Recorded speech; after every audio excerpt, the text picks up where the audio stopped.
Hi Warwick, it's time for my weekly address. It's budget season. Beginning the week of May 23rd, we'll have budget hearings with the City Council. Our budget is mostly finalized. We're still tweaking it. We're still working with the school department on their appropriation, trying to bring both sides closer together to a figure we can both live with. As I said, in the week of the 23rd, it'll be presented before the City Council and ask for their approval. So we'll keep you up to date as it develops.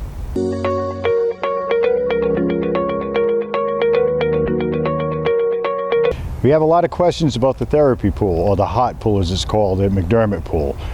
We had a hard time getting a contractor to come in and do the work.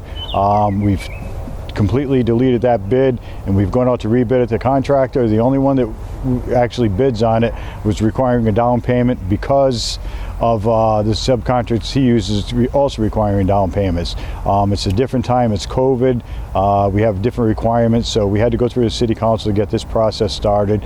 So that work should begin very soon.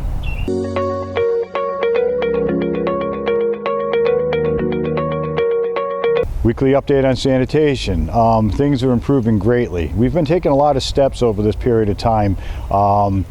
We were down so many trucks, we couldn't get parts because of COVID. Actually, some of the new trucks had, like one had a turbo that we had to wait 6 weeks for. It was a brand new truck. It was just the turbo, there was something wrong with it. We had a brake line with electronic sensors in it. That took 2 months to get. But it's been improving. The guys did a great job. We went to split shifts. We're supposed to have 14 trucks for the 7 daily routes. 7 trash and 7 recycling. We've had as little as 3 total trucks in a day. We had several mechanics out. We had a couple of retirements. We had one out due to an injury. He was out for 8 weeks, I think. He hurt his shoulder. One of the mechanics that retired had 3 months time on the book. We couldn't hire a new one until he ran his time out. We've replaced those mechanics. We have a great preventative maintenance program in place. We have trucks, extra trucks on the road. We had 11 today, so it's getting better. We're going to end the split shifts pretty soon. We've reinforced our fleet. We're more confident. And instead of just fixing them quick and getting them out on the road, we're fixing them thoroughly. So the situation is improving. It's improved greatly. We hired a new director of sanitation. He's a manager. We're GPSing the trucks. We've been researching this for several months, coming up with the best software and the best method to do it. This is going to allow us to track the trucks, get a lot of data, make collection more efficient. So things are improving. I want to thank Director Earls, Highway Chief Rick Gallant, and Highway Supervisor Rick Cole. They've done a great job on this. They've endured a lot of my yelling and impatience, and they've gotten it together. And of course the sanitation guys who've been working very hard.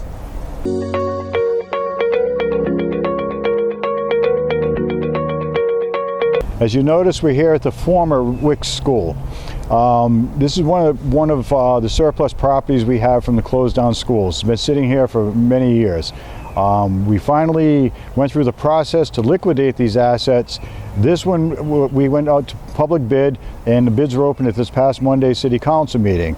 And this school sold for $2.1 million, which is incredible. It's far more than we thought we were going to get for the property. This property is zoned for residential, and it's A7, which means the typical Warwick lot. You can put 40 houses here, 40 new families coming in. They're not going to deviate from that. They would have to go for zone changes and everything else. So it was a big win for the city. Part of that bid is they're tearing this school down.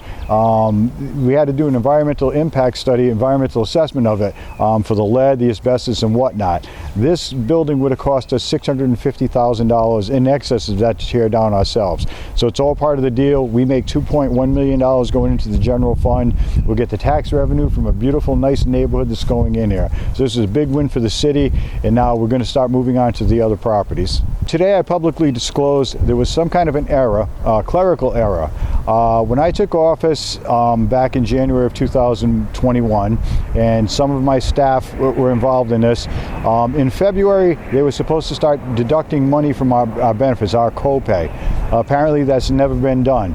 I didn't notice. I mean, I've looked at the stub once or twice, but the money gets deposited electronically. It was discovered and brought to my attention this morning. We already took steps to rectify it. The deductions are beginning immediately, and the employees, which are my staff and just a couple of directors, came on the same time. We're doing a repayment plan. The city's getting back every cent of it. I know some people want to make a controversy out of this, but it was a clerical error. It happened during COVID. The person that takes care of it was apparently out.